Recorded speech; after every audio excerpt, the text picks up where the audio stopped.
You don't hate your job. You hate who you have become to survive it.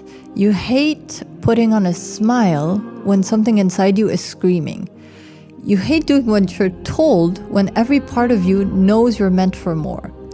You hate how good you are at pretending it's fine. But you're exhausted. Not from the work, but from abandoning yourself over and over just to keep it all together. Because you were never meant to live on autopilot, to wake up with dread, to trade your magic for a paycheck and call it gratitude. And maybe you've tried to make it work, to push through, to play the game. But something in you is done. Done performing, done proving, done settling for a life that doesn't even feel like yours. The dream you buried? It's not gone. It's just waiting for you to come home to it. And here's the thing. You're not tired because you're weak. You're tired because your soul's been whispering there's more, and you've been ignoring her.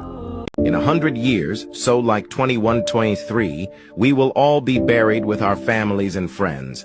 Strangers will live in our homes that we worked so hard to build, and someone else will own everything we have today.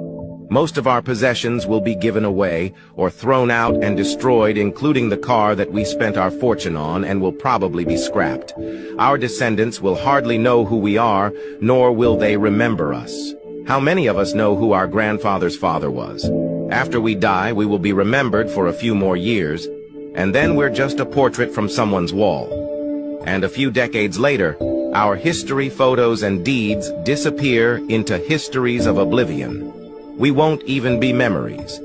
If we pause one day to analyze these questions, perhaps we would understand how pointless it is for us to worry about 95% of the things that consume our minds daily. If we could only think about this shortly, our approaches, our thoughts would change, and we would do things differently. Perhaps we would feel more free to enjoy ourselves and our lives that we're living. Take these thoughts into the rest of your day this week, this year. And remember this saying, if it's not going to matter in 5 years, don't spend more than 5 minutes being upset by it. Sometimes I need someone to listen to me and not even tell me anything. I'm not going to give you any suggestions. I'm not going to give you any. I'm just going to be here for you if you need me. You know, the other day I was talking to my brother and I was just telling him I've been having a tough time and at the end of the call he said, hey man, if you want, I'll just sit on the line with you for a little bit and not say anything. And at first I was like, nah man, I'm all right, you know? And when I said all right, I could feel something in my voice, like I felt like I wasn't all right. And he said it again. He said, no, he said, look, I'm happy to just sit here. You know, you don't have to say anything and I don't have to say anything. And I'll just be here with you. If you need, you know, I can just be here with you. And man, I started bawling because I think never in my life had anybody just said, hey, I'll be here with you. And it was powerful, man. I had no idea in my whole life how much I needed that. There's almost like more security in like chasing your dream now. Like, I think it seems so hard to get a really good job coming out of school now. To me, you only have one life. The scariest thing to me, more than like being broke for a little bit, is like living a life that you don't want to live. The main thing is they're just scared to be broke for a little bit. I mean, we were broke for a long time. Like, we were struggling. Like, we would sleep in cars. We would sleep at fans' houses. Like, you got to go through that stage of being broke, having no money to kind of get to where you need to be. The algorithm on everyone's social media is the same thing as the external world. Let's call our social media our digital world in life. And then we have our external world, which is us operating in the natural world, right? What we think about and what we put our energy on and our attention on, we get more of. That is the law of attraction. That's what we're talking about all the time. Because what you focus on in your life, you will get more of. If I go for a ride and I'm looking for only red cars, I'm gonna see red cars.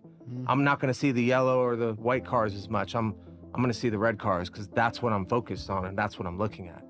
The same way when you're worrying and you're in a fear state and you're in a lacking scarcity mindset, and you're worried about how you're gonna get your next paycheck, albeit real for some people. The people who get into the trusting flow state of collaboration with the universe, and every day you're trying to program yourself towards looking for the bright side in things, their life is going to reflect that. And that's what we've been preaching on this podcast.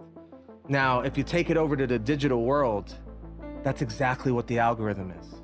If you watch a thing about Call Her Daddy podcast and you watch a minute of it, guess what? Two swipes later, you're getting more Call Her Daddy. And your For You page is all the stuff that you give attention. Yep. So how is it any different? It's the exact same thing as life. Don't get overwhelmed. Like, it really is one day at a time. Like, hey, just start working out today, you know, or stop drinking today, you know, or start being a better person today. Whatever those areas are. Yeah, just today. Just today, man. Because the other stuff's overwhelming. We don't know what's going to happen next week, let alone next month or next year. And just be really good at it today.